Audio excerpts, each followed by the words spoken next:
Hello, everybody, and welcome to another episode of the Ride On Motorcycle Podcast, sponsored by Break Free. I'm your host, Jogo, and today we have an awesome guest coming on. He's a fellow content creator, has a fantastic YouTube channel. He's always wrenching on his bikes and upgrading something.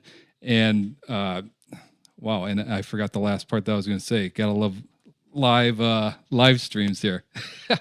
But he has an awesome YouTube channel. He's a hilarious guy, and we're going to bring him on here in a second. TJ from Professional Monkey. But before we do that, a couple quick announcements. If you haven't joined my Facebook group, make sure you hop on Facebook, type in Jogo Motorcycle Adventures and join. Love to have you in there. And at the beginning of the stream, I told you this, it's sponsored by Break Free. If you don't know who or what they are, basically they're a company that makes a taillight for the back of your helmet. You slap it on there, no wires, no Bluetooth, it just works. And I'll give you a little more info on that here in a bit. And lastly, I just want to recognize the members that joined the Let's Go crew. My YouTube membership means the world to me. We got Lee Sturgis, Charles Riding Adventures, Keith Blackston, Gerald Murray, Motoring with Mouseball, and our newest member, John Scott. So I appreciate you guys. If you're interested in it, all the money goes back into the channel. I'm not getting rich off of this. So, all right. So now with all that out of the way, if you've been watching the podcast for a little while, you know we got to bring in Professional Monkey the right way. So let's roll the intro.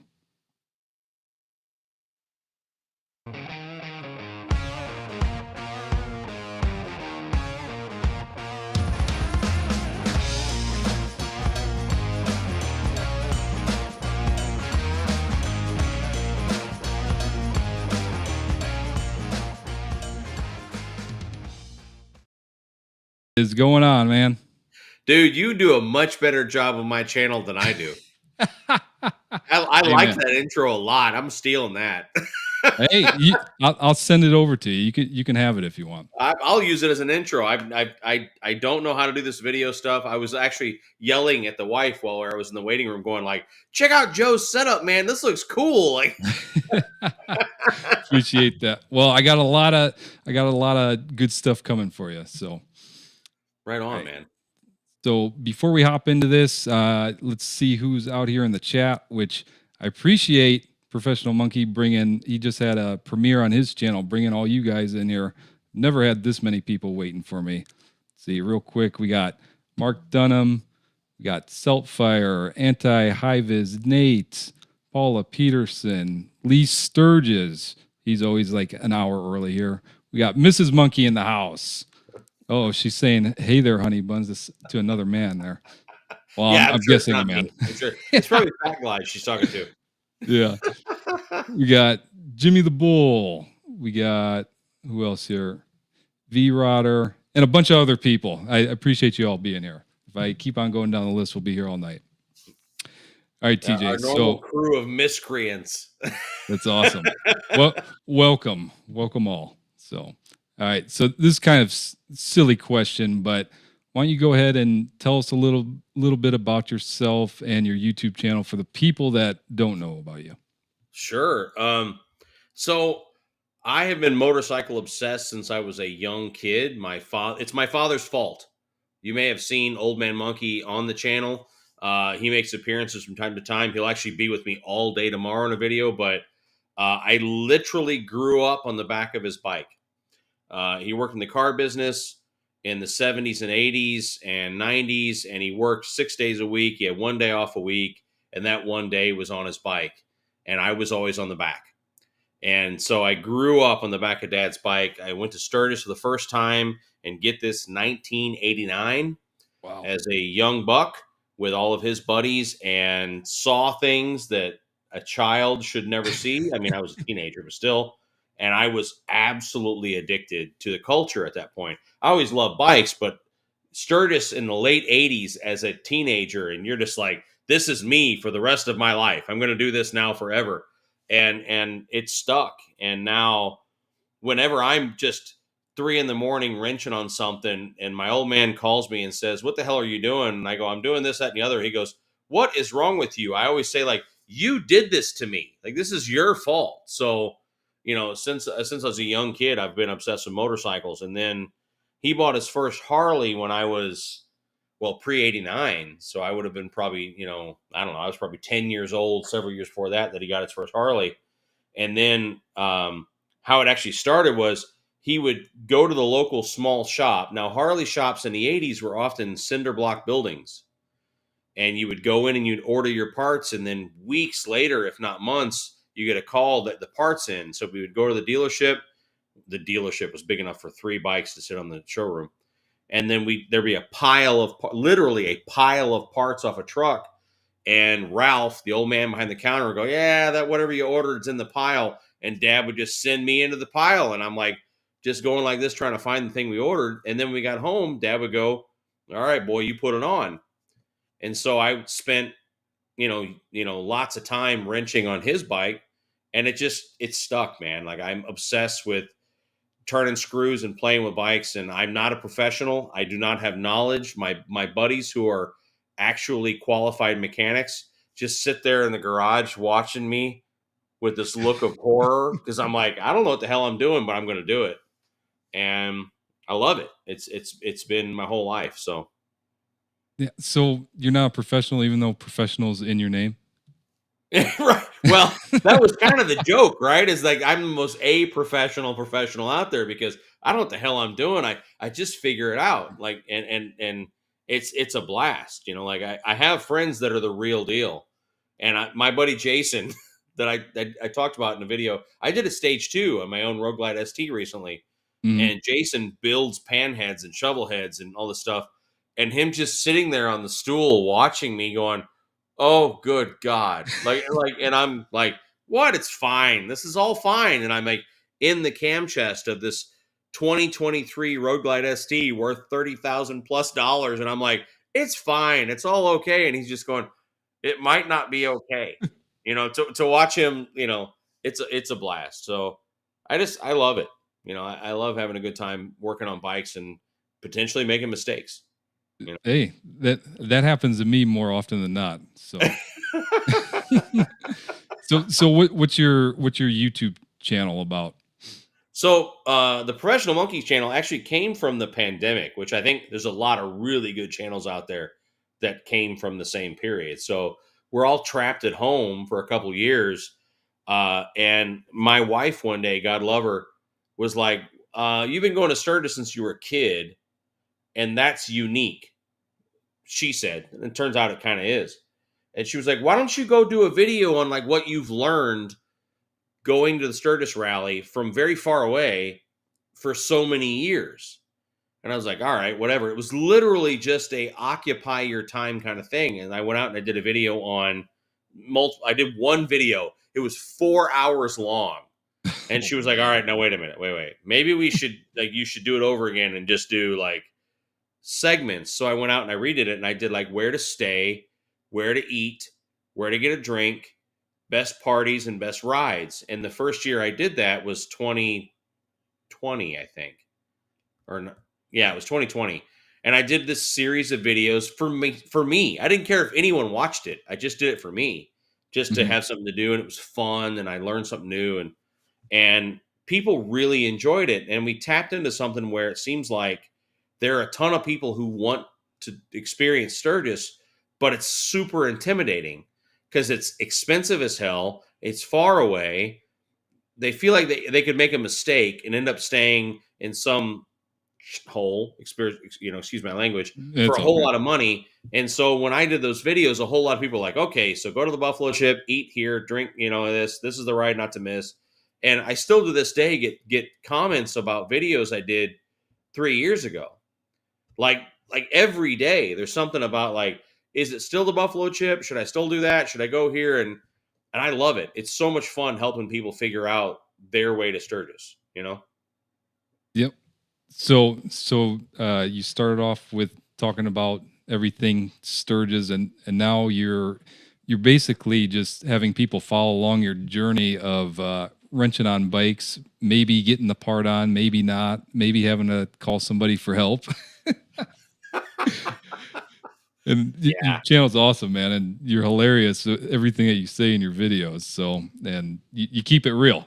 There's no screwing around. Well, there is screwing around, but you know what I mean. Yeah, I have from the beginning said I wasn't doing this to pursue this as my job, right? Like I have a job. My wife has a Right. job. You know, my favorite channels, they work for a living. You know, like this is just something they do for fun. And when that's the case, you have the ability to go like, I don't care if a video is successful or not. Right.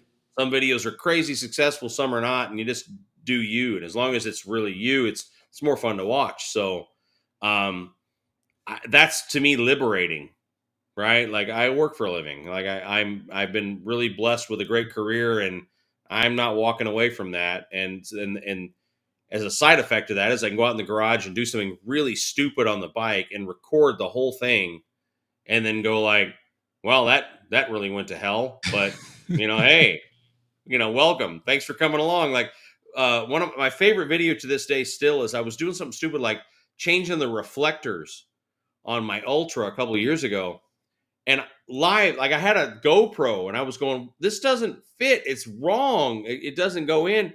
And it was because I had it upside down and I flipped it, and it all of a sudden just popped right in there, and live real time you got me going like, god damn it, like I just laughing hysterically like I'm just an idiot, like. And that was funny to me, and I just like, oh, screw it, go with it, and uploaded it, and people enjoyed the fact that everyone does that. If you tell me Yep. you go in the garage and you work on your bike and there's never a mistake and everything's perfect the first time and there's never an issue, I kind of feel like you're full of shit, like, Yep. like Yep. that's just not how it goes. Like, so just be That, honest. yep. That's one of the reason why I hate when companies will send me a product and they want me to install. It's like, man, this should take 20 minutes, but if I have to record a video, it's going to take me 3 hours, Yeah. and Yeah. it's awful. So I'm trying to get away from that because I'm not the best mechanic. So I, I am I am really far from the best mechanic. I've always said I'm really lucky. So mm, this I did my own stage two on this ST. I keep saying that over and over again because to me I'm blown away by the fact that I actually did my own cam job on the ST. And I my buddy Jason came over because I'm like, it won't start. I don't know what it is. It won't start. It's not making noises. It won't fire. And Jason's a master mechanic. Actually, he works on bulldozers for a living. And he comes over and that poor bastard, God love him. He worked on that bike with me for hours, and all of a sudden he goes, he looks takes the spark plugs out, and looks down the cylinder while I'm turning the motor over with the wheel, and he goes, "How could the pistons be down right now if the push rods are up? Like what? That doesn't make. I don't understand." And all of a sudden he stops and goes, "You lined up the timing marks on the motor first before you put it back together, right?" And I just went, you know what? No, I didn't. He was like, God damn it, I'm getting the truck and going home. Tell me when you fix this right, and I'll come back over. And he literally got in his truck and left.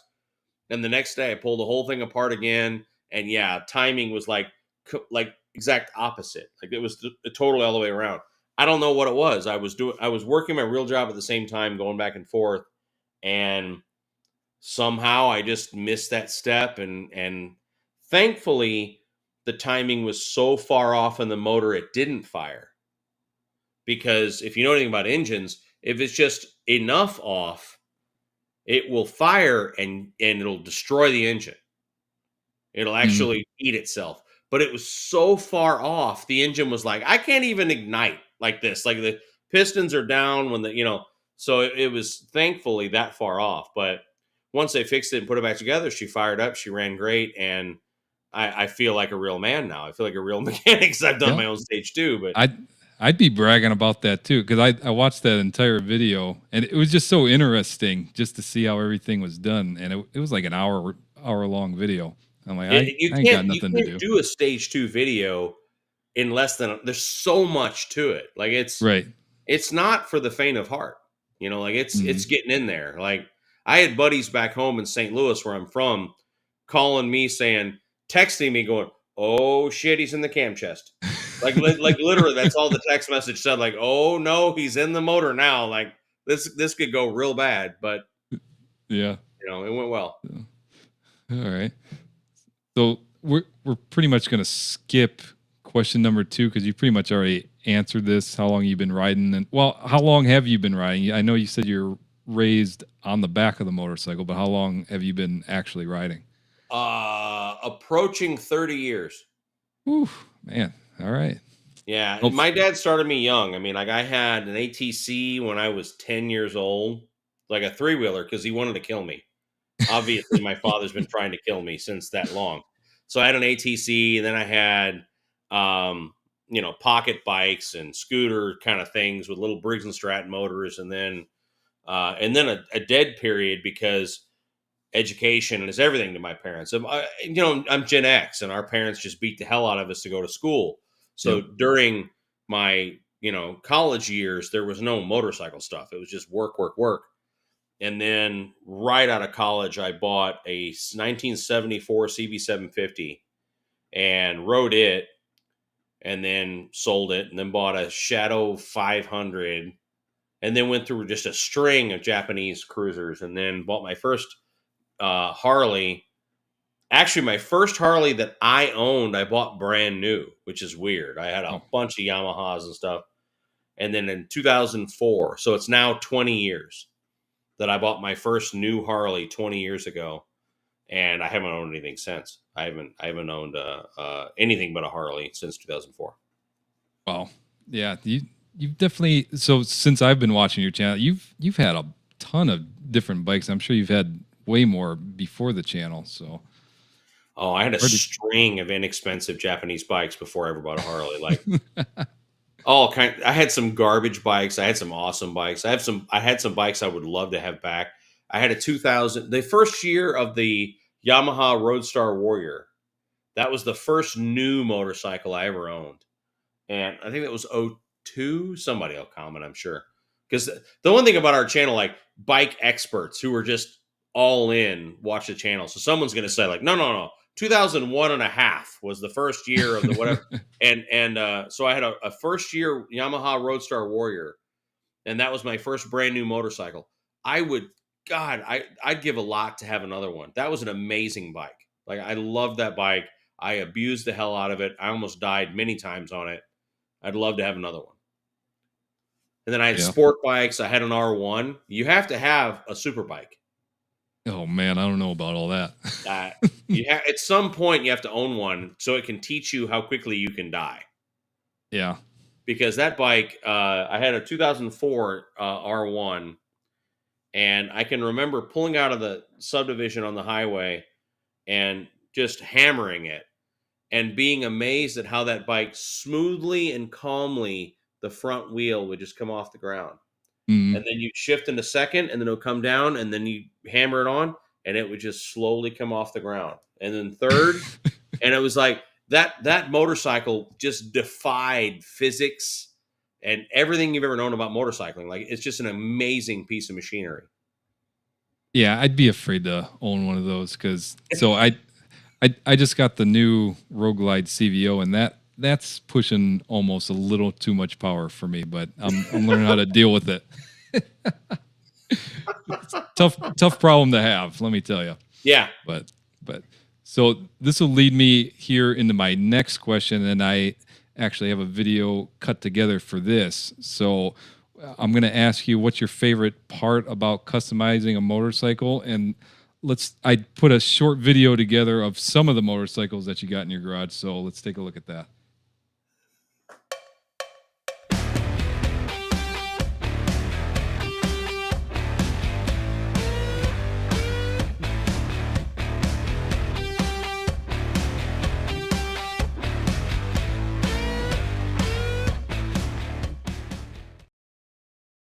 I'm not even sure because I know you've swapped just hard parts before. And Andy Rides, appreciate that super chat. Thank you. I just popped up on the screen. Appreciate right that. on, man. But I was having trouble distinguishing if one bike was the same bike just with different hard parts on it. Because I know you work with Advan Black a lot, and they send you like full kits, and I'm like, I don't know. I'm just throwing it in there. It looks different. So Advan Black's funny because I'm like an unofficial employee there. I don't work for Advan Black. I mean, people say like, well, yeah, you're sponsored. They send you parts. I'm like, yeah, but I can't pay my mortgage with parts. You know what I mean? Like, I'm not an employee, you know, et cetera, et cetera. But they do send me whatever the newest thing is. Mm. Um, and over time, since the channel started to grow, their CEO in California and I have become legit pals. Just like talking shit, sending each other insulting messages all day, that kind of buddy. And so he'll send me whatever the newest thing is, and I'll call him and tell him, you got to change this or this. I don't like this, but I love this. And then they'll change it, and it's been a freaking blast because I get to work on my bikes. They send me new stuff, and I change it out, and to me, that's fun. But my favorite, you know, the favorite part for me of working on bikes to me is sort of like, I can't describe it other than sort of untying your knots, right? Because life is tough, man. I'm a husband, I'm a father, and I have a super stressful full time job. And so going out and wrenching on my motorcycles and changing this part and slightly improving this or changing that unties my knots. You know, that's what I always said. Like, it's super therapeutic to go out and you know, struggle through a modification on a bike. And so, yeah, I mean, that silver and gray heritage that you had in the video, which was freaking awesome, by the way, is that flamed red Cholo bike. And Oh, that geez. gray bike was my dad's. So we bought that brand new for my father. And then only about 18 months to 2 years later, he started having health issues that prevented him from being able to ride two wheels anymore. Okay. So then he bought a trike, and that heritage sat in my garage. I mean, just buried under stuff, that heritage forever. And then one day I just called him and said, hey, I'm going to buy that bike from you and I'm going to Cholo it. And so we made a Vikla out of it. And that red flamed, I think, beautiful motorcycle was my dad's gray heritage that sat there forever. Uh, the green bike that you saw in the video, the crazy paint, Yeah. that green body is now on one of my friend's motorcycles in not far from me. And that bike is now orange. That's the wife's bike, is that crazy orange bike. You know, in the Oh, video, but man. look at other. Yeah. So it's, you know, changing bodies and modifying a motorcycle to me is just therapeutic as hell. And you get to make something amazing out of something that's kind of mediocre, you know. Right. Well, not yours is not mediocre. Did you get the gray or the whiskey neat? I went with the gray because the whiskey neat, that's all on back order, and you have to spend like an extra $4 or $5 on They it. get all the So, money for that. But it doesn't matter though. You got a Road Glide, right? The new Road Glide. yeah. Yeah. Oh, it's an amazing bike. That's an amazing motorcycle. So I mean, it's. I don't know if I would change anything on that, at least for a while, right? Because that body's, it's just cool. You know, like it's a Right. neat Yeah. motorcycle. And it's a CVO. I mean, the only Yeah. thing that I've really changed on there, I just did the handlebars and then like windshield, and then I'm looking for an exhaust, which is going to be Tab Performance. Yeah, Tab's got. Which, by the way, I'm jealous of your T-shirt. Oh, I don't have a thanks. Tab T-shirt. Check out the back. You'll be jealous of the back too here. Oh, that's not cool. Yeah. So you and I are like are Tab obsessed. Like that's my favorite exhaust. Yeah, they're Uh, great, man. the wife's orange bike is Tab. It actually hurt me when I'm building the ST, the performance bagger that we're doing. Performance baggers are stainless and they're shorty 2-into-1s, and I was begging them like, "Are you gonna make one? Is that?" And they were like, "Yeah, maybe. I don't know." But so Yeah. it hurt me to have a non-tab exhaust on that ST. As a matter of fact, my CVO is a 19. It's up on the lift right now with no body on it, and we have a brand new tab exhaust to go on it because that's what I run. That's my favorite pipes. They just sound, they're so just stupid aggressive. The sound of a tab pipe. So Yeah, and I heard a set on Robert Simmons. I'm sure you know him. mhm. He was testing the scorched chrome for Tab, and I heard just the slip-ons on the new CVO, and it is amazing. 50 cal, yeah. Oh man, that's great. So, all right, so I'll pull up a couple comments here from the chat. I don't want you guys to think I'm neglecting you, but I'm showing 155 unread comments, which I've never had. So, you guys you guys talk a lot in there, which is fine. Keep it going. I Let's see. see. I'm assuming it's Mrs. Go saying you're lucky to still be alive after bringing the CVO home. Yes, yes. So I kind of went through a phase. So I had 3 different bikes this year. Um, I I went out and bought a Pan America, the Pan America Special. Yeah. Had that for like 2 weeks. Loved the bike. Wasn't my riding style, and didn't tell the wife that I was bringing it home until I was bringing it home. And then a couple of weeks after that, I went and traded the Pan America in for a Road King Billiard Blue, Road King Okay. Special. I don't think I mentioned that to her, and then she was mad about that. And then you came home with a CVO Road Glide. Yeah. Yeah. Well, I at least told her when they were running the numbers, and she still wasn't happy. But hey, we're still married, so it's My all right. wife, we have the two opposite wives, both fantastic, I'm sure. My wife always says, "Well, honey, you work really hard and whatever you want to do, you should do." And I'm like, "That's not the answer. You can't just say shit like that to me. Like I need boundaries or it's going to get stupid." Like, like Right, right. Oh man, there's so many comments here. All right, what we're gonna just so you guys know, we're gonna open it up for Q&A at the end. So don't think I'm gonna neglect you guys in there. Appreciate you all being here. So we'll move into question 4 here. And what's your favorite type of motorcycle to customize? So like that, I don't want to say bagger because I think you say proper is dresser, and like Yeah, I mean, my dad's buddies. Excuse me, I was refilling my drink. My dad's buddies. I spent so much time around them growing up that I didn't understand why the language changed. I don't get why that happened. Not that it's the end of the world, but to me, it's not a backrest; it's a sissy bar. right, It's not an engine guard; it's a crash bar. It's not a bagger; it's a dresser. It's you know what I mean? Like it's that language existed. It was already done. It was already set in stone. So I don't know why we reinvented all that language, but it is what it is. Um, and I would say my favorite bike to modify, if you just want to grab a wrench and do simple changes, is a dresser because they're like Legos. right. Like you can tear one all the way down to the frame. Right now in my garage, I have a 2019 CVO Road Glide that only has an inner fairing on it. It has nothing else on it. It's just a frame and wheels and a motor and forks. Like there's nothing else on there. And they're like Legos. You can build them all the way down, take them all the way back up, and it's just tremendous fun. But a side effect of this channel is my friends. We've made some amazing friends in the last couple of years. We've become really really tight with lots of just amazing freaking people. Bill Stevens, who's an amazing chopper builder.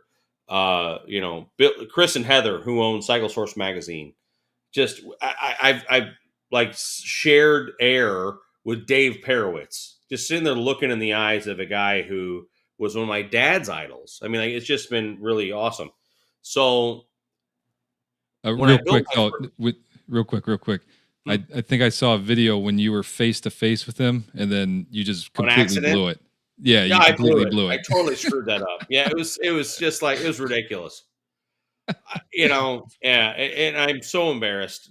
But Chris and Heather have been awesome. They've introduced a lot of people. I mean, I sat there face to face with Paul Yaffe at Sturgis this year. Now, Mrs. Monkey, who won't be on camera because she's been working all day, she's like brings them up like her and Paul Yaffe have been pals for 25 years. And I just froze. Like I was like, I don't know what to say. This is an idol in the motorcycle world. And I just didn't know what to say. But still being friends with those people um, empowered me to say, I'm going to build a chopper.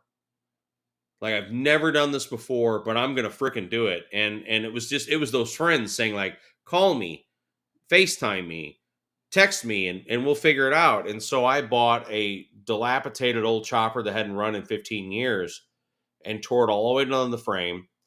And I used the frame and the motor, but it was a new tank, new fenders, new wheels, new tires, new drivetrain, new paint, new everything, and built a chopper from this. It was a revival, really, from this like old bike that hadn't been ridden in 2 decades. And it was so infectious that I was like, I want to do this again, but I want to do it the way I want to do it. And so now, through those friendships, I'm an invited builder now for Smokeout 2023. Oh, before you dive deep into that, I got something for all that. Please, yeah. Okay. You know what? We'll just go ahead and move into that question. It'll be question 6, and then we'll move into question 5. So before you get into that, we're gonna roll a quick little video here.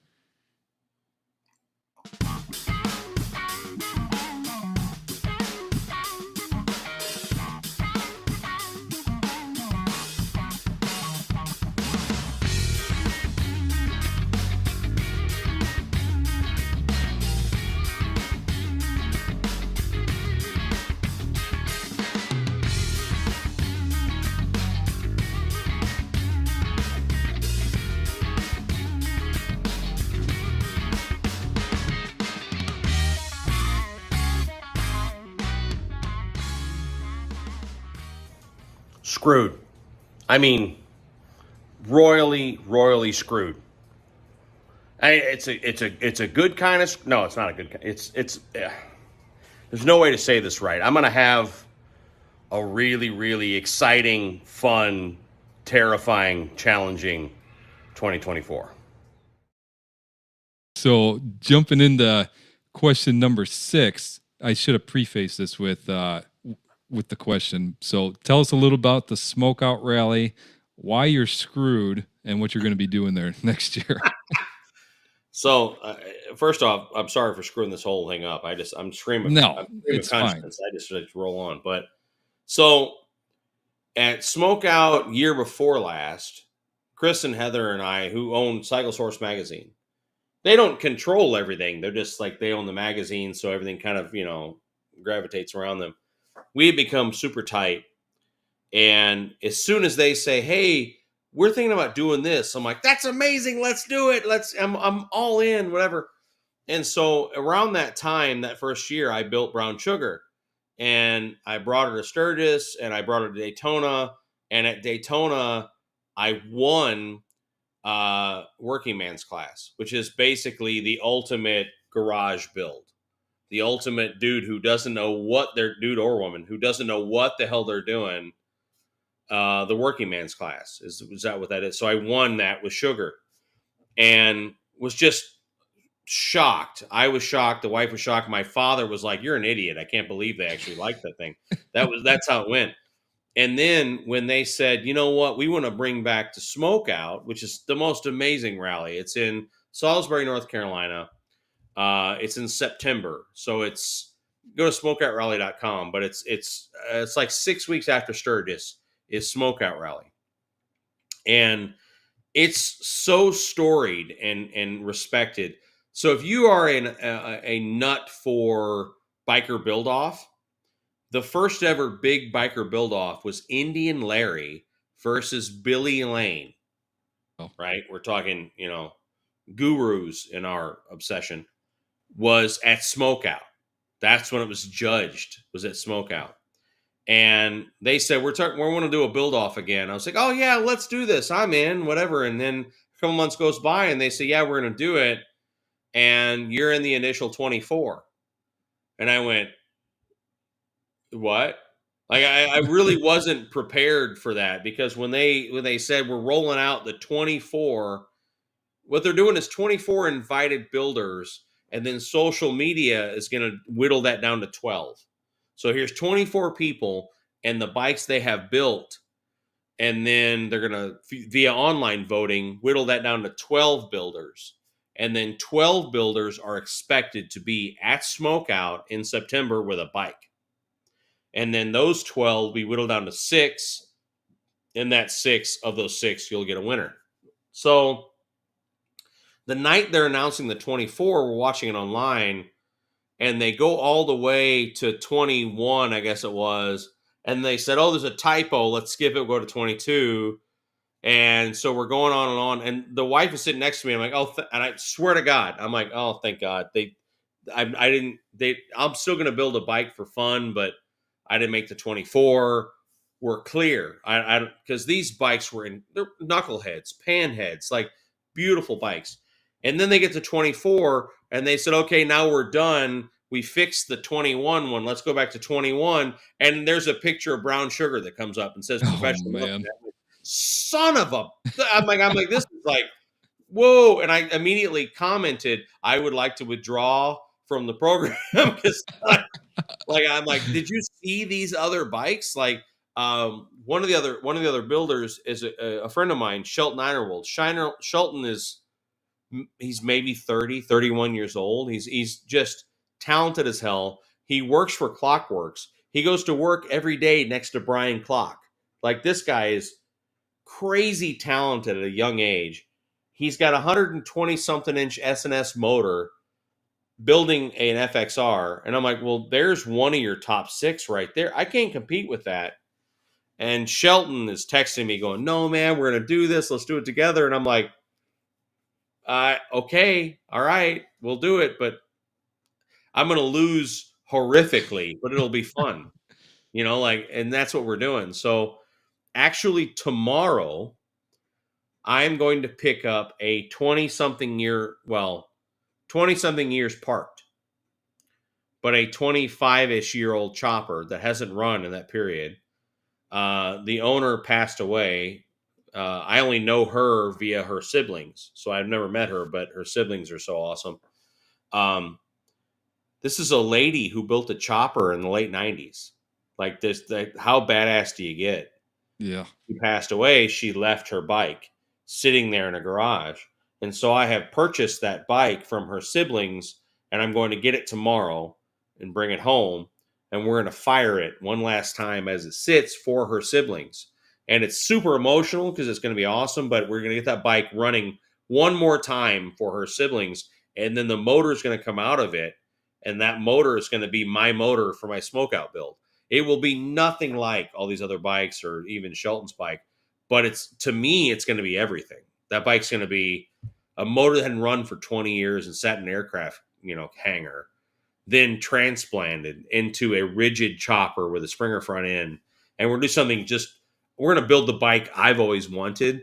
And then I could give a shit less if it wins. You know what I mean? Like, I don't care. It's the bike I want. It's the bike I want to build.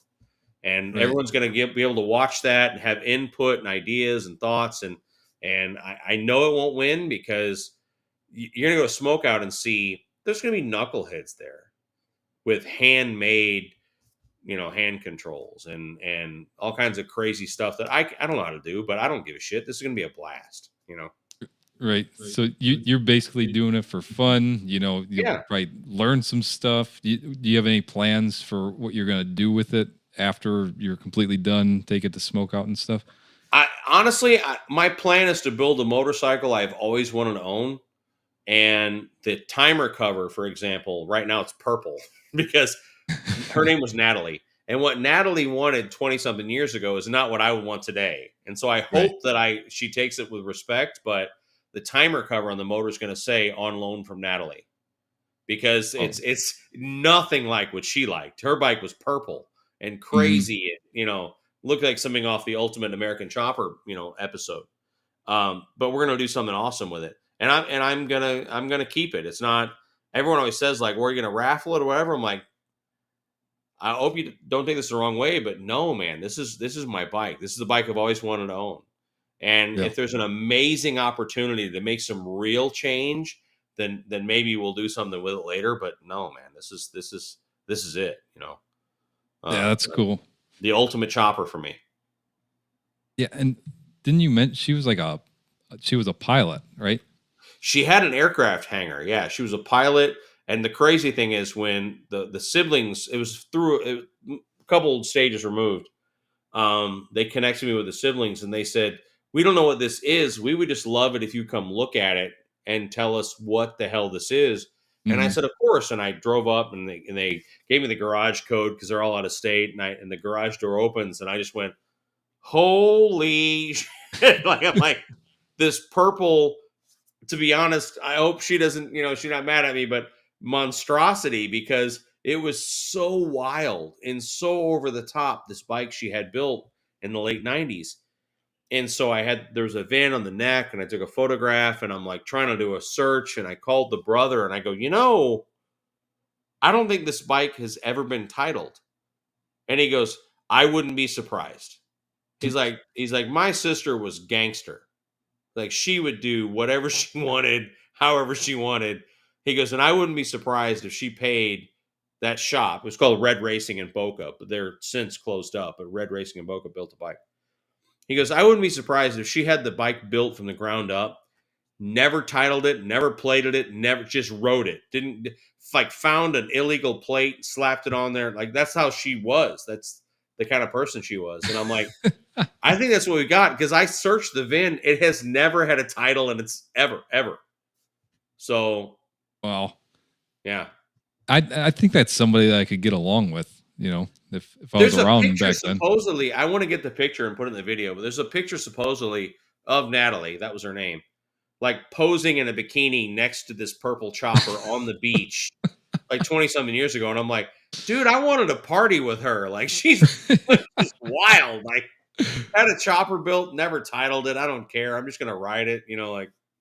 Oh, that's awesome.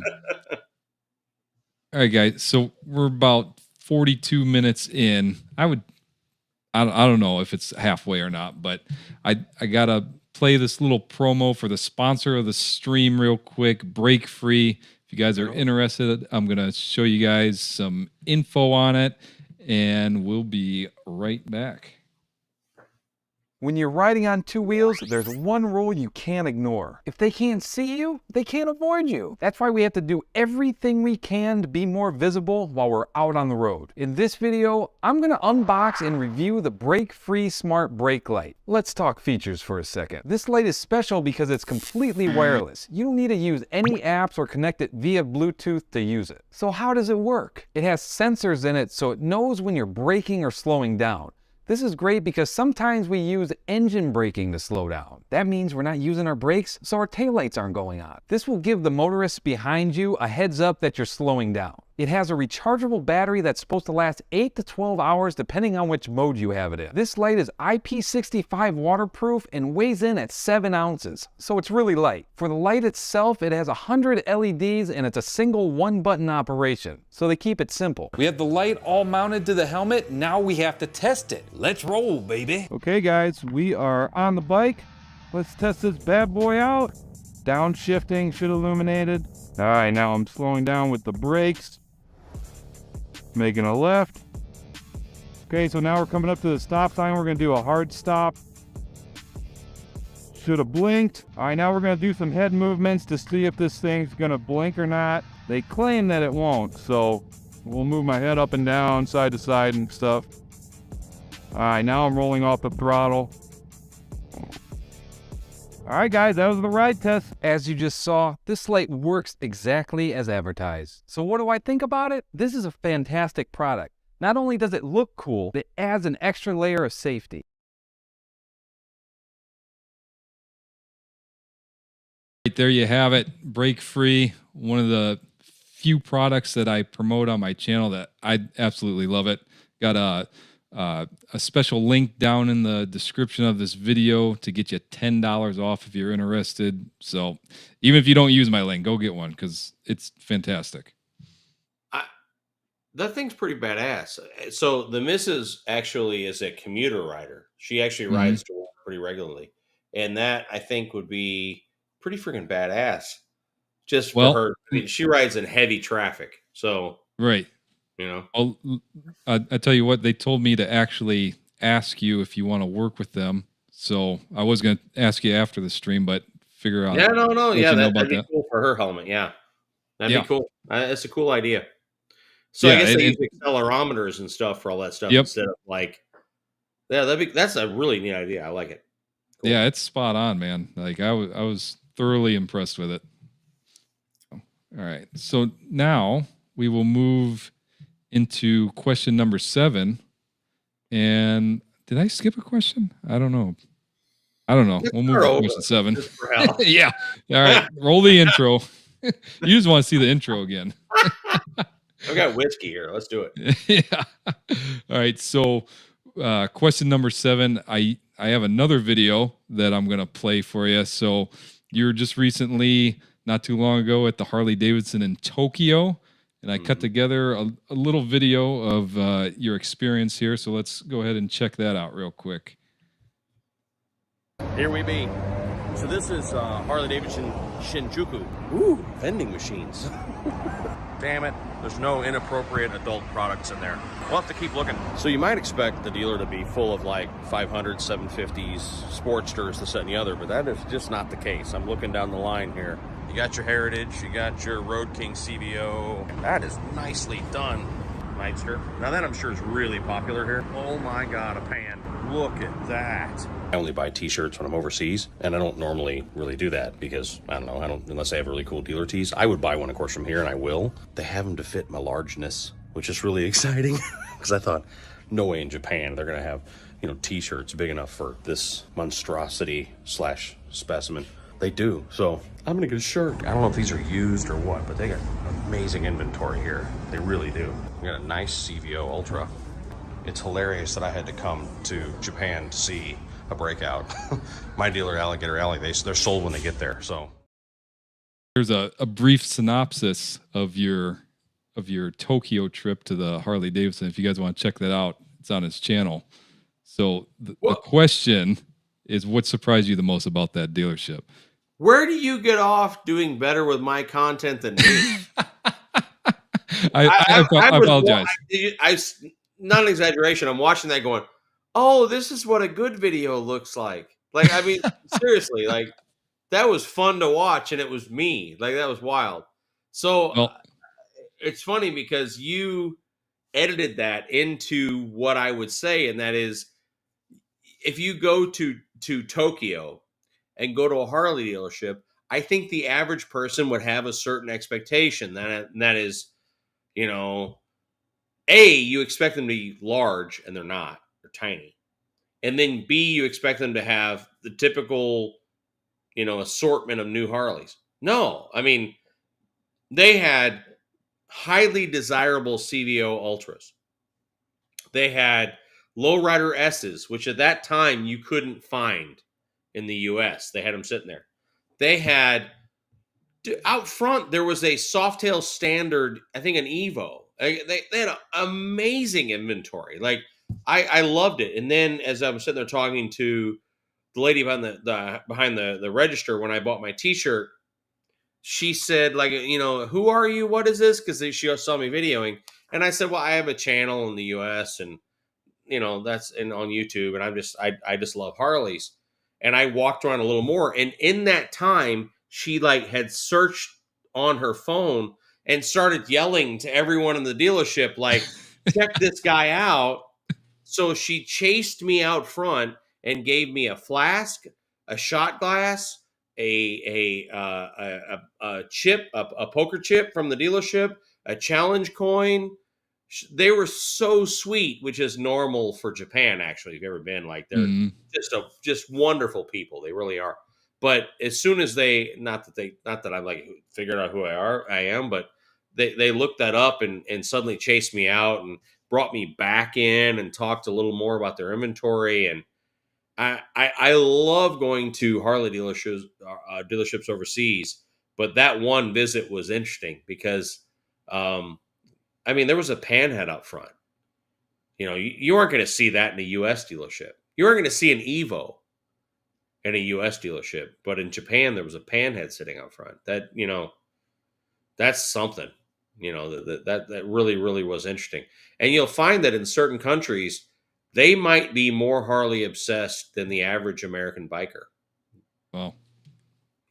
Seriously. Yeah. I was really surprised to see all that inventory that they had and the different kinds that they had. I mean, and they're that far apart. I mean, the bikes are just barely shoved in there, but they do it. That's how they operate. Right. And I don't even probably because I'm ignorant, but I didn't even think that like they would have a Harley Davidson out there. But No, man, in certain countries like Japan, parts of China, Indonesia, etc. My work thankfully sends me all over the world. Like I've been to some bizarre places, and you find that in those little pockets, they are Harley obsessed. It's a religion. And to meet an American biker, they're excited and they want to talk to you as an American biker about their Harley obsession.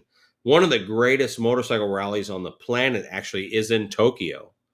I can't remember the name of the racetrack, but they actually shut down a racetrack in Tokyo, and the infield is a Harley rally. And they tent camp with like panheads and knuckleheads and Wow. shovelheads and vintage Harleys, and it's amazing. The Japanese don't do anything half-ass, right? That's just cultural who they are.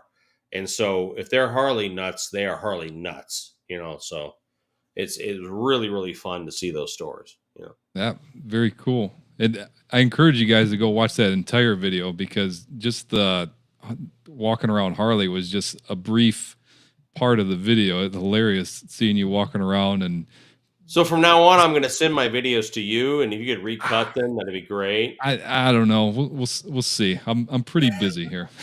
Because that was better than my video by far. Well, if it makes you feel any better, that took me about, I don't know, 15, 20 minutes. But the longest part. No, that doesn't make me feel better, you jerk. No, not at all. Like, I was going through all the footage, just trying to see what's going to work. The cutting everything together is the easy part. go look at Mexico City. I did Mexico City a few years ago, and oh my God, they're like freaking Sportsters with 23-inch bars. Like, it's the Harlistas. It's actually, so Harley has words for foreign culture Harley nuts. And for an example, a Harlista is a Latin person who's obsessed with Harleys. Interesting. And they go all in, man. Mexico City, these crazy ass high bars with beautiful paint, and it's cool. Really, really cool to see that. Awesome. All right. We'll move into the next question here, and then I want the audience to chime in on this one. I'll bring up some of the comments. So, what's your biggest pet peeve when you're riding with other motorcyclists? You tell me yours, and then I'll let you know what mine is. We don't do it anymore. All right. So the missus, I joined a certain organization who is glorious and wonderful, and I think the world of them, and none of that. But almost 20 years ago, serving children that have been the victims of abuse. And when you ride in a pack of 20, 30, 40, 50, 60 bikes, you will immediately spot the longtime rider. Actually, I take that back, because there's some longtime riders out there that can't ride to save the last either. I'm not a big fan of group rides in general. That idea of holding your line, holding your track, understanding your role, and staying in position. As much as that's not fun, it's important when it's a big group. You've got to hold your position. You can't wander tracks. You can't, all that sort of stuff. So group riding sucks. It just does. Unless there's about maybe 10 men and women out there that I know that I would go, I'll roll all day long with them, because I know they just hold their line just right. The missus, of course, being one of them, multiple brothers and sisters from that organization that I'd ride to Canada and back, and I would know that they would just hold that perfect laser straight line. But if you're going to go on a charity ride or something, and there's 250 motorcycles, I can guarantee you 240 of them don't know what the hell they're doing. Yeah, that's a good point. I would say my biggest pet peeve is, if you're in a group ride, and I don't do very many of those either, is when somebody that you completely don't know who they are, and you got these people that like to ride up right next to you, side by side. And it's like, dude, don't do that. I don't know how you ride. I don't know if you're going to come into my lane. What if I got to swerve? Personal. It's super personal. Yeah. We were at 100%. Sturgis year before last. It didn't happen last year, but we were rolling in the left lane, kind of stuck behind a car, but we were still going probably 80. And it was me, and oddly enough, the missus was in my left track, so she's directly behind me. And all of a sudden, hope my language doesn't script your channel. This That's fine. asshole just rolls up the right track, just right next to me, and I'm like, "Hey, I don't know you." That's literally was my reaction. Like, you don't double up with someone you don't know. Nope. That's very personal. Like, that's something for my very, very close friends, for my wife, for those pals. And all of a sudden, this guy who, when I looked over, I went, "Oh, you've put a good hard 1,000 miles on your motorcycle in your entire life," is suddenly sharing a lane with me. And I'm like, no. And I slowed down and I communicated with him, because that was not okay. You don't share a lane with somebody you don't know. It's just protocol. Not cool, That's the worst. Mhm. Andy Ride says unskilled riders, group rides. Yes, for sure. I feel like all group rides are 90% unskilled riders. I don't know what it is, but You're not wrong. You're not wrong. XAN nailed it. Just Yeah. riding with other motorcyclists. Let's see, Mr. and Mrs. Thumper, the guy leading monitoring for your exit, and yet you still almost miss it. Now, I can share a wonderful story about Thumper saving me and my buddy Tom's life, Go who for may it. or may not be here. Because at the Leesburg rally recently, Tom rode down, I rode up. Thumper was kind of there, and we kind of hit it hard. And Thumper doesn't drink. And at the end of the night, to be honest, we probably should have just like laid down and gone to sleep wherever we were. But Thumper was like, no, I'll lead you to your hotel. God love him. So about a mile ahead, he's on his Road King in front of his tall ass apes, going like, "That way, assholes," like that way. And Thumper and I are like, "Woo!" No, not Thumper. Tom and I are like, "Yeah, woo!" And he's like, "No, that way," And so Tom takes the correct turn. I wait too long. I end up rolling in the out of the in. Yeah. So God love those guys that are like trying to lead their drunk friends around. Like. That's hilarious. Okay. Now we'll move into question Tom's 9. here. What's that? Twin Can Tom's my buddy that was with me, that was a better okay. rider than I am. Gotcha. All right, we'll move into question 9, and then we got a special bonus question, which I can't wait to ask. So, question 9, I asked this for everybody that comes on because everyone's different. What was the worst experience you've ever had on a motorcycle?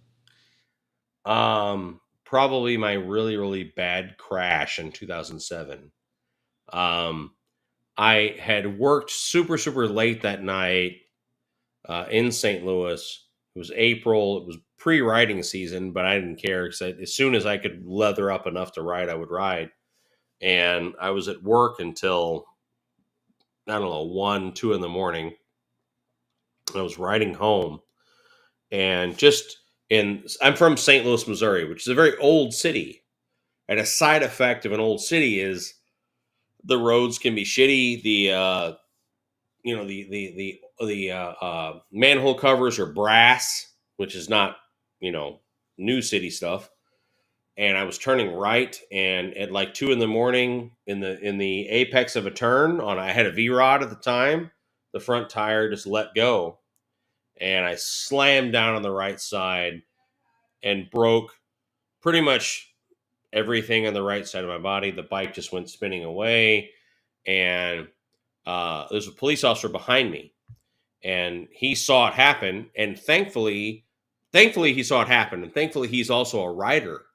So when he saw it happen, he stopped and went, "What the just happened, man?" Like, that was bizarre. And I was like, "I don't know." And so I go over to pick my bike up, and he goes, "Whoa. Why don't you go sit on the hood of my car?" And I go, "Why?" And he goes, "Because that arm is down here and your other arm is like up here and things are off." And I'm like, okay, because I start to grab the bike, and this shoulder just went and like made all Oh, kinds of man. noises that are not normal. So I went and I sat against the front of his cop car, and this officer goes and starts picking parts of my bike up, picking the bike up, etc. And it was a bad night. I had shattered my right shoulder. I'd cracked some ribs. I'd cracked my knee. I cracked my right ankle, and my bike was in pieces. And he just was like, "You just chill out, man. I'm going to call you an ambulance." And this cop was really cool about it because he was a rider, so he tried to protect my bike the best he could. And it ended up being a couple months of therapy and stuff because I had shattered the ball of my shoulder was broken off and all this other stuff. And then as soon as that was healed up enough to where I could ride, my bike was still months from being fixed because in 2007 you couldn't fix a Harley that fast. Like that was the demand was so high. So my buddy Mike lent me his Valkyrie. So I was better before my bike was. So Mike goes, "My Valkyrie's sitting there, just take it." So all of a sudden I'm on a 180 horsepower flat six Honda as like my everyday rider, and I almost died again because it was Oh, my just gosh. it was just a Porsche with two wheels. So it was fun, but it was dangerous also. So Yeah. and to this I- day, that shoulder is not happy. Like it's angry all the time.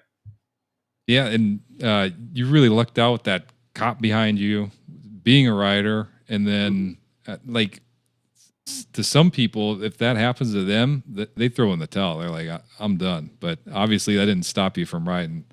No, my good friends were really hard on me actually. Like the next day, because they'd seen it before. When they found out I had gone down, I was hurt. My bike was screwed up.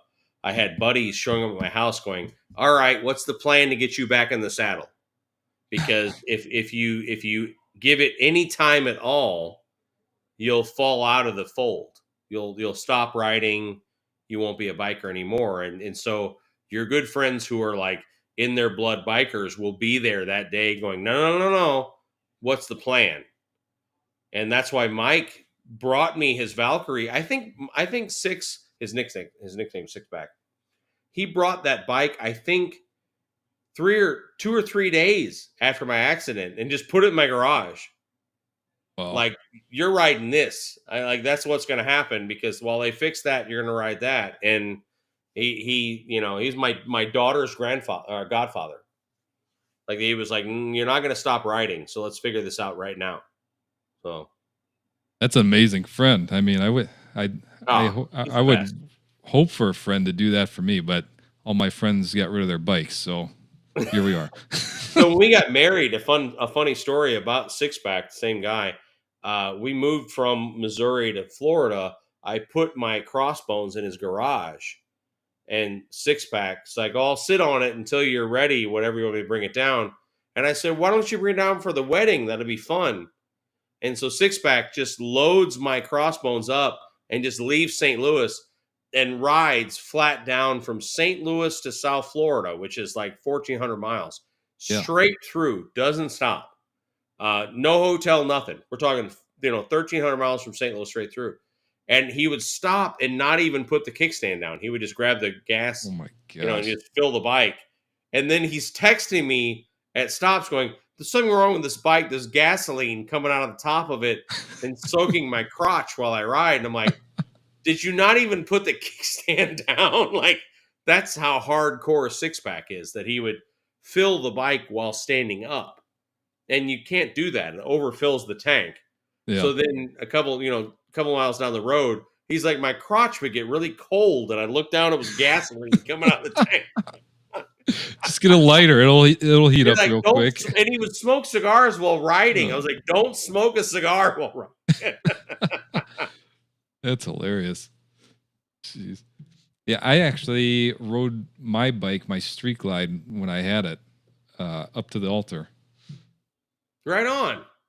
It was pretty cool. Finally got that. I got to post that video because it was kind of cool. Yeah, I want to see that. All right. So let's move into the bonus question. I'm so excited for this. So for Terrified. for those of you that watch my channel, I have a buddy named Chuck. He participates in the on the channel here and there, and he recorded this question for Professional Monkey that he's been dying to know. So I'm gonna go ahead and play his question, and we'll come back and get the answer. Hey, Professional Monkey, Chuck here. Big fan, by the way. I have a question for you. Just recently, down in Daytona, you had a special moment with your dad. If you don't remember, here's the clip. One thing I would close out today's video with, it was just a moving moment, a Daytona special moment with me and Dad. We were riding to the Speedway before we even got to Adams, and there's a young man walking on the sidewalk, and he dropped his drawers and took a dump on the side of the road, and I just felt that was a very special Daytona, Florida moment. Was the guy shitting on the sidewalk. I'll leave you with that. I was wondering, how did that special moment make you feel? I wish I could have had a moment like that with my dad, but when I was 5 years old, he went up to the grocery store for milk and he never came back. Well, keep up the great work. We'll talk to you soon. There you have it. Thanks, Chuck. Appreciate that. So he wants to know, how did you feel after that magical father-son moment in Daytona? Oh my God. So my dad and I still to this day laugh about that moment. And in St. Louis, since then, we've been at home with so my uncle rides, my cousins ride. When I say like this is a biker family, I mean like it's a biker family. Like I have aunts that ride, cousins that ride, like, and we'll be at a family gathering, and Dad will just suddenly go, "Hey, son, why don't you tell them all about that guy who took a shit on the sidewalk while we were doing?" And we're like, and so that moment, how it was is that we had ridden all day. We were worn out, and we were at this light, and it's my buddy Jason on his like vintage shovel head, and then me on my bike, and Dad on his trike, and Dad's sitting there next to me, and all of a sudden this young dude is walking along the sidewalk, and then all of a sudden he kind of like looks all these directions and runs over in the high grass, squats, it does a number 2 in front of everyone sitting at this red light. Like it just like something out of a Monty Python skit. Like it was dramatic. I'll just say that. And then gets up and like trots down the sidewalk away.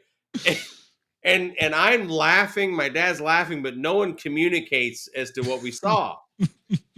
The next light, Jason turns off to go to where he's going, and Dad just turns to me and goes, "You saw that boy take a shit back there, right?" Like it's like, and I just start rolling laughing, and yeah, so that stuck, man. Like to this day, we'll be out in St. Louis in a bar, and my dad will say, "I got a story for you, son. Tell him about the guy in Daytona." And I'm like, a young guy just squatted and took a number 2, like next to a full intersection full of motorcycles and cars. Wow. Like I just, Daytona needs to get over itself. Yeah. In a lot of ways, because the law enforcement there, and I'm very like, hey, all about the man, because you know the best riders and everything else, but Daytona's got an issue with their law enforcement harassing the crap out of those of us who build bikes from nothing. And I'm riding down a residential road and I see a guy take a number 2 on the sidewalk, and I'm like, well, I think maybe you should chill out about your headiness of, you know, what Daytona's like, you know, but what do I know? Yeah. And can we just mention how big of how this guy had some balls in order to do that? Oh, like he was right there. It was not like he went off to find a spot. He was right there. Like, oh, man. Yeah, it was bad.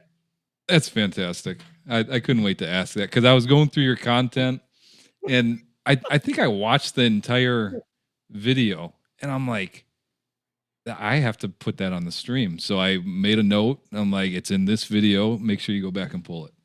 Toby nailed it there. It's very Monty Python. Like that kind of crap just doesn't happen, you know. No, But not at all. All right, guys, we're gonna open this up to the chat. So make sure you go ahead and start dropping your questions below for Professional Monkey. And give me 60 seconds so I can hit the facilities. Right, I'll be right yeah, back. Okay? go for it. Yep, you got it. All right, guys. While he is using the restroom, I will start looking at your comments here. Oh, Jimmy the Bull, my man. Appreciate you for the super chat. You know what? I forgot to give Andy his super chat sound effect. So I'm going to do 2 super chat sound effects. Super chats. And then we'll do one more. Super chats. There we go. All right. So you guys have your questions coming out.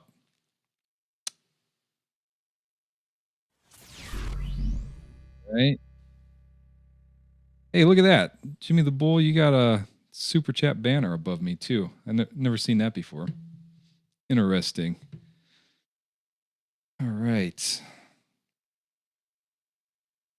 Ray's Moto Life. What did the left cheek say to the right cheek? If we work together, we can hold this. Very good. Very good. All right. So, Ken, I see your questions. Yours will be the first one once he comes back. Mr. Thumper, he's a quick peer. Okay. Hold on. Let me bring you in here. I was gonna drown. I'm sorry. I was gonna drown. I'm sorry. Mrs. Monkey wanted to know where she can get a wig like that for the monkey. She Spirit could of be Halloween. right here in a chair, but she's not doing that.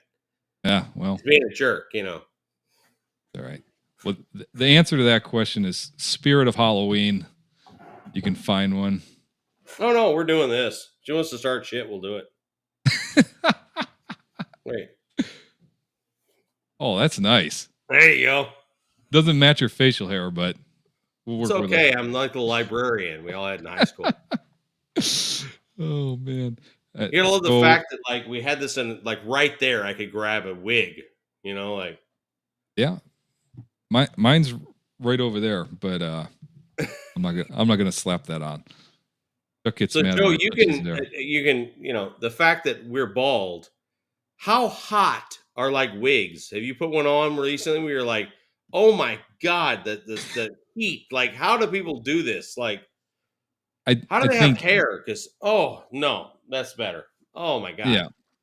Yeah. So I started balding when I was like, I don't know, 19 or 20. My hairline just started Yeah. getting higher and higher, and then it turned into like, it looked like I had a hot dog on my head.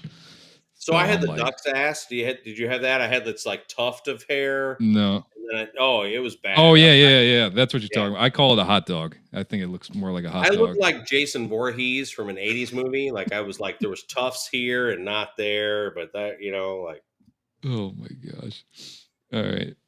So Ken Grant wants to know, I already know the answer to this. Oh my gosh, look at that. Jason Busey. Hold on, we got to get to this question first. But Ken Grant wants to know what took you to Japan. I think I already know the answer to that, but My work, which is I'm a contract killer. I kill people for money. You know, wow, that's exciting. That sounds exciting. it's a growth industry. I'll help you. I'll get you involved. You know, All right, yeah, put in a good word for me. it's actually not that sexy. I thought about doing a video about what to do for a living, but basically, law firms all over the world need to be connected to the law firms because if you're a lawyer in New Mexico, pull that from my ear, and I have a client and they buy a business who has an operation in Germany, there needs to be a connection to figure this all out. I am that connection. So I work between law firms around the world in highly litigious, sort of challenging things. So that's why my work takes me to places I would never ever think of going to myself. I thought about doing like just a video about where I've been in the world because people go like, really? Like, Yeah, like I've been to some wild ass places. So That'd be interesting. yeah, my Well, wife says I'm an exotic dancer. Yeah, that's what it is. oh my God. Guys, you guys are too kind here. So I've never seen so many super chats in my life. Greg Picar, Right on, 499. Greg. Appreciate you. Jason Busey. I mean, $50. You're the man. Jason, Right. you gotta love him because he found the error of his ways. Jason used to own an Indian, Oh man, I'm sorry. and he was like, "No, you know what? I made a mistake," and he bought a Road Glide. I'm like, "It's all right, we forgive you," like. But Jason's a good friend. That's the wild thing about YouTube, in my opinion, because I have close friends, of course, that I've known forever, but like I would say that there's probably 50% of that crew that I've met through the channel. Yeah. I mean, like Tom, Twin Cam Tom is in the side chat. That's one of my closest pals, and I met him through this goofy ass YouTube channel. Right. Jason, another one. Like that's a good friend of mine. These are like really good pals. The Thumpers, like we've camped together. We've been friends. We've stayed in rallies. These are my good friends, and it's from this channel, not from normal life. It's just bizarre. Yeah. I've met so many people just from doing it. I'm in my, I don't know, second year, coming up on my third or You something. need to go to some rallies that we go to and hang out with us, man. Like, Yeah, I probably will. One of these. I don't want to go to Daytona again. I've gone there the past two. I actually met you in Daytona. We were walking. You probably don't remember because you've probably seen a million people. I'm such an asshole. Well, it's funny because Like we did. so. Oh, I have a short. I'm not going to try to pull up on my screen because I'll screw something up. Oh, don't call me out like that. But basically, I'm like, hey, you got anything to say to anybody? And you're like, people are assholes and don't be one. Well, that's kind of how I feel. I'm just saying, like, actually, what I normally say is, and I mean this from the bottom of my heart, I always say, like, watch for assholes. They're everywhere. Oh, that's probably what you said then. It was I feel just a that while ago. Like deep in my heart, like I'm like, watch for assholes. They'll like blend in with the rest of us. Like, be careful. They're everywhere. Like, seriously. Like, Yep. My gosh. And then we had a super chat from Lee Sturges, which is, I don't know why you're sending me money because you're already a member. So you don't have to do that, which I appreciate all the members. hey, you know what? We had a really interesting chat last night with the Badgers. You were there. You saw Yep. some of it, but the idea that people like you and people like me, because we're the same kind of cloth, to figure out that there are those who just want to support you, and it's weird for guys like you and guys like me to process that. Like they just want to help. They don't want anything. They just want to support, and they want to help, offset the cost of like all the supplies and parts and all the cameras and da da da da you got to do. And so it's really, really tough for guys like you and guys like me to just accept they're just trying to help. They don't want anything for it. They just want to help. Right. Yeah. I could have turned, I know you could have turned yours on forever ago. I could have turned mine on last year. I'm like, well, I don't want to do this until I can provide something.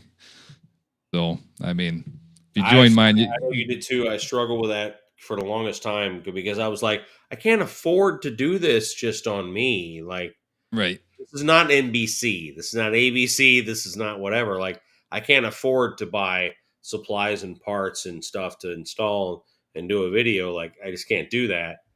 And all of a sudden your audience goes, no, we'll contribute. We'll help pay for that stuff. And the old shovel head I have, we're gonna do the seat and the dash and a bunch of other stuff, and that's thousands of dollars in work that you're not going to get back. That's just, and you're just going to pay that money.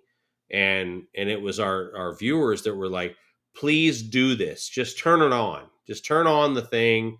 And the funny thing is how we had people go like, you son of a bitch, they're all angry. And I'm like, Yeah, but you realize you're commenting this on a free video that I'm responding to. Like you Right. haven't lost anything. You're mad, but we're all still here. Yeah, you're never gonna make everybody happy. Someone's gonna be like, "Well, I'm missing out on this content, and I want everything for free." You sold out. So, Yeah. Keith Blackston, another member that doesn't have to pay me, but he. Good people, just good people that want to help. That's all it is. I'm actually not used to getting super chats. I made a special sound effect for every time I get a super chat. I'm not using it. Super chats. Oh, I love that. Can you send that to me? Yeah, I made that. All I did was like tune the audio to like a Really lower voice and put an echo on it. That's talent I don't have, man. All right, so we did open this up for Q&A. I don't know if any questions came in. Let's see. Oh, here's one. Paula Peterson. RC Winroad. Des, how you doing, sister? Oh, man, there are so many shows we'd like to do. I like to do them all. I would love to do Mama Tried. I would kill to do Mama Tried. I would love to do Born Free. I would love to do all that stuff. But the reality is, just like your average favorite channel, you have a job, and so you can't take off all the time. So in 2024, there's some awesome stuff still. So in 2024, I'm actually going to the Drag Specialties show, which is a trade show. It's for, manufacturers. And my buddy Paul at Fairing Exchange in Florida was like, "Hey, man, if you want one of my passes, you can have one." I was like, "Yeah." So I booked a plane ticket. I'm going to Louisville, and I'm going to the drag show on me, right? Like, and he's like, "I'll get you a hotel room." I'm like, "All right, cool," but I'm using my points for airline, all that stuff. But I'm going to drag in January. The wife and I are going to CSSTL, which is the Chopper Showcase St. Louis, my hometown, which is Mecca in the winter for chopper builders, so that I can be sad and depressed for what I'm going to build versus what I'm going to see there. And then March will be Daytona, because that's only 4 hours away. Right. April will be Leesburg, because, we all need to catch an STD. And then May and June are clear. August is Sturgis, which is it's like the month, right? Like I take like 4 days to get there. We're there for 2.5 weeks, 4 days to get home. Like it's pretty much the whole month of August. And then September is Smokeout. October is kind of interesting because we might either do Biketoberfest or Panama City. We've never done Thunder on the Beach in Panama City, and I'd like to do that because our buddy Jasmine Kane, who's a rock star, is in Panama City. We like to hang out with her. And then that's kind of the end of the year, right? Like, oh, that's it? That's all you got going on? Yeah, just that, like not too much. Yeah. So in the next few months, it'll be CSSTL in St. Louis and the Drag Specialty Show. But the Drag Specialty Show is just vendor people. It's just people who make parts, Okay. See. Exhaya nailed it. The working class can't do it all. That is the truth, man. We just can't, like. Yep. Andy Ride says, "Professional Monkey, you should come to Pooler, Georgia and meet us for slow speed practice." Ooh, I love low speed maneuvering and learning. As a matter of fact, today I took the ST out, turned auto tune on, and I thought about trying to do a video, but I'm not that good at that stuff, honestly. But so I'm auto tuning my ST with a cam in it, and I took it to the parking lot of my subdivision where the pool is, and I just turned on auto tune and I just low speed maneuvered for like an hour. I just, because I had the top end. It's easy to get out on the highway and hit and kick its ass. It's really easy to just top it out, slam through gears, and get those sort of measurements. But it's that low speed stuff that's really hard to sort of get a good tune on. So in our subdivision, I did figure eights for like an hour with auto tune on, just trying to get some measurements. But yeah, that's good stuff. I'm by far, I'm way better than the average schmo, but not an expert. Like Right. So Yeah. I mean, Robert Simmons is right up the street from you, so not too far. Robert's in Tennessee. No, he's in Georgia. Yeah, I'm still in South Florida. I mean, I go all the way out there from Ohio. Yeah, Yeah. but I'm in Palm Beach.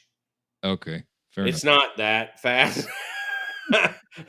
like I would love to do videos with Robert. He's I consider him a friend. He's an awesome guy. We talk all the Yeah. time. He's an expert, right? Like, so I would like to see a video on that, because one of my good friends is actually the manager of the Writing Academy at Alligator Alley, Harley, and Lauderdale, which is one of the biggest academies in the country. And I hated writing with Coach, because he was like, he would just suddenly open his saddlebag and like cones would come out. You're like, no, wait, no. And he would like, hey, go in this circle. I'm like, screw you, I ain't doing it. No, like, But just to watch him, he was a BACA member also, and you would watch him like 1 mile an hour have a conversation. Like, Coach would sit there and talk to you on his bike while he rode in circles around you while you walked. I'm like, you know what? Screw you, man. That's not funny. It's like. Yeah. I got addicted to it, man. Like, I came across Robert's channel. And it's fun. Sparked my interest, and then I started going out there, and now I'm taking all these other classes and trying to pass out the knowledge that I know from learning from everybody. I mean, we all need to get better. We all need to get better. And Robert is the absolute best in the world at this whole keep your damn feet up thing. Yep. Like, it just drives me insane to watch people drag their feet around. Like, what are you doing? If the bike is moving, your feet are up. Yep. It's super simple. Bike's moving, feet are up. 100%. And he's the best at it. So, let's see, we had another comment here. Greg Picar said, "When will we see the title back on the line?" So I won the Slow Speed Championship belt on Robert's anniversary. Oh wait, hold on. Let me grab it real quick. Oh, I want to see this.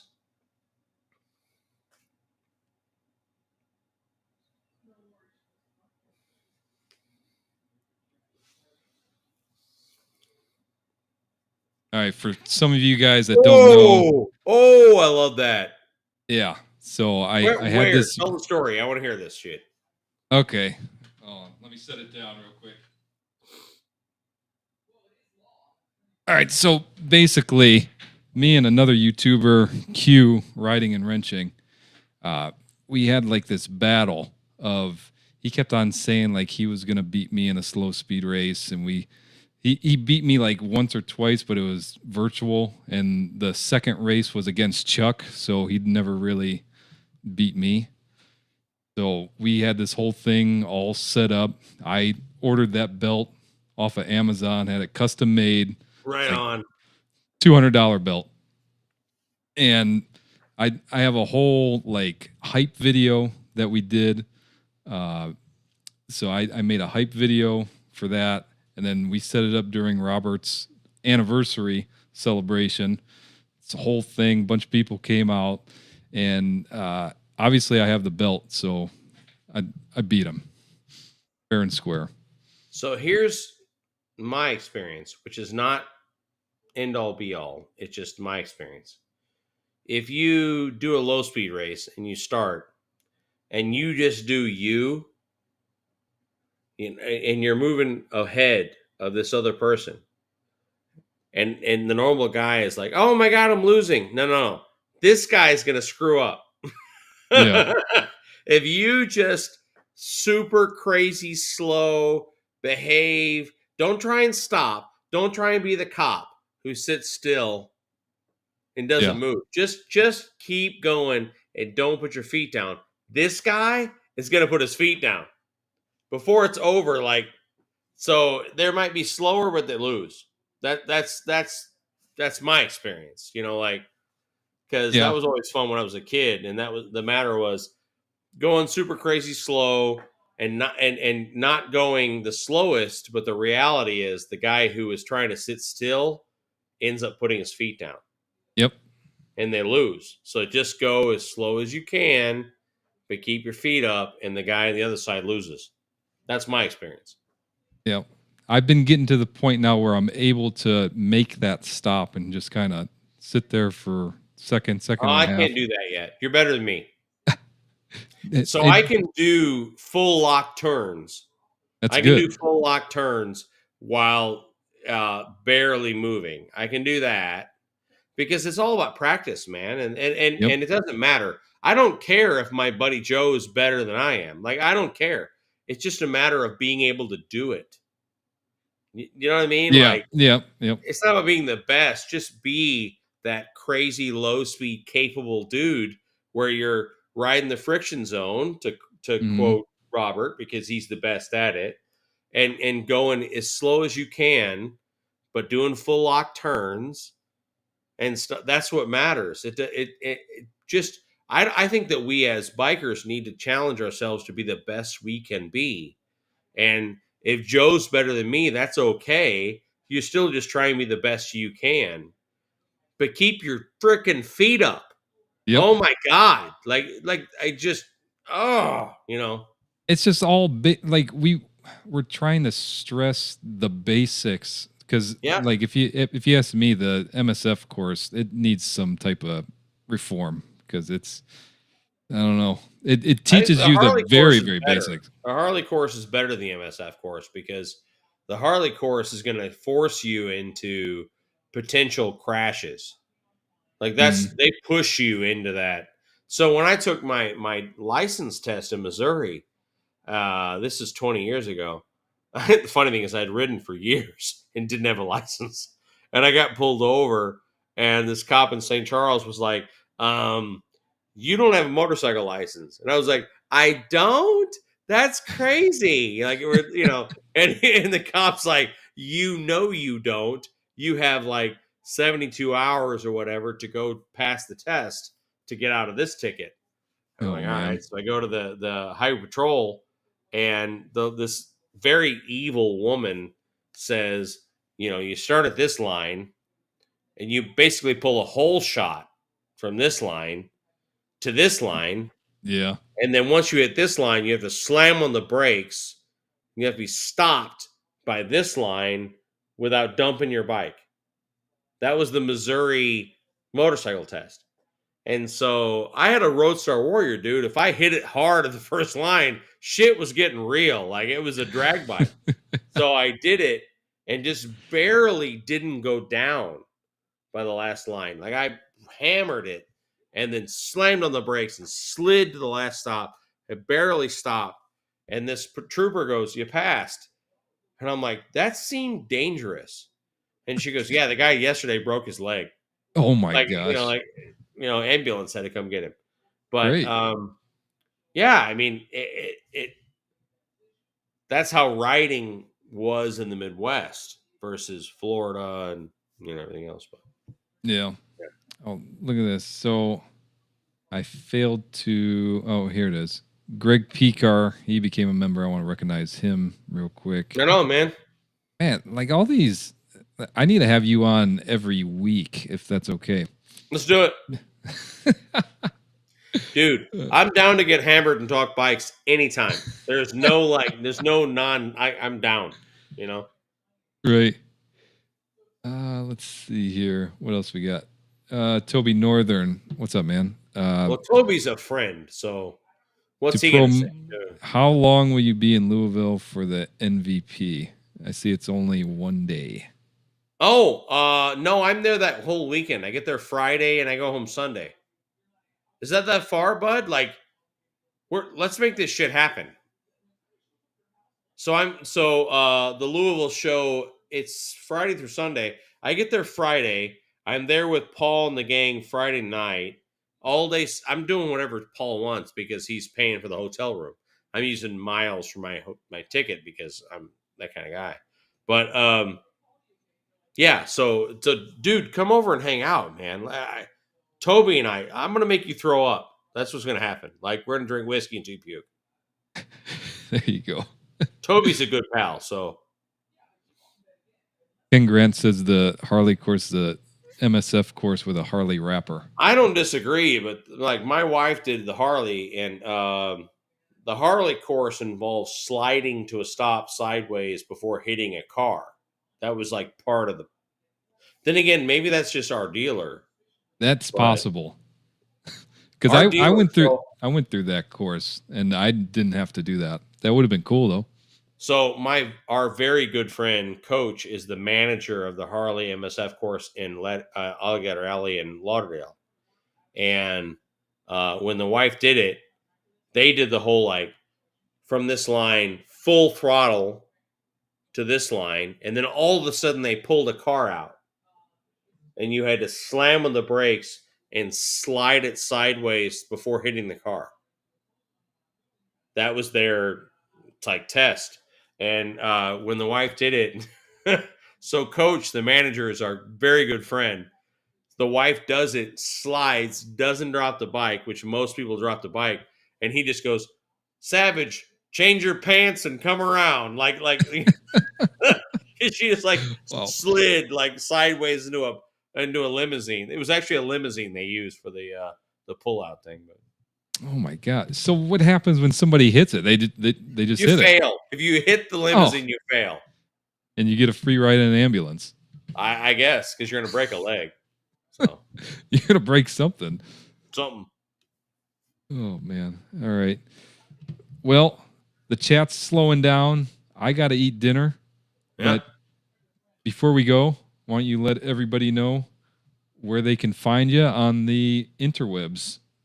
Right on, man. So on the YouTube, it's Professional Monkey. On Instagram, it's pro_monkey_rider. That's sort of an afterthought.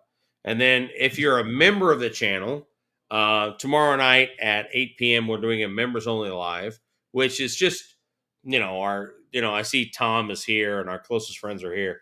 It'll be 20, 30, 40, 50 of our closest, friends who are members of the channel. We'll have a lot to drink, let's be honest, and have a good old time. And then that'll be it for the holidays. Now, the big deal that we're crazy excited for is on New Year's Eve on just our channel. It's going to be me and the missus plus Chris and Heather, who own Cycle Source Magazine, live on the channel. And we're going to have people like, we have recorded messages and some live. So like Xavier, who is a bike builder, who was the drummer for Buck Cherry. We're going to have a recorded message probably from Billy Lane, a recorded message from the Parowitz, a recorded message from our buddy Ricky Rocket, who was the drummer for Poison. Like, it's going to be an insane New Year's Eve. Starting at 8 p.m. Eastern. It's public. You don't have to be a member or anything of that stuff. So it's just for everyone to have fun. So Joe, I hope you're there if you're not out. But yeah, so 8 p.m. Eastern on New Year's Eve.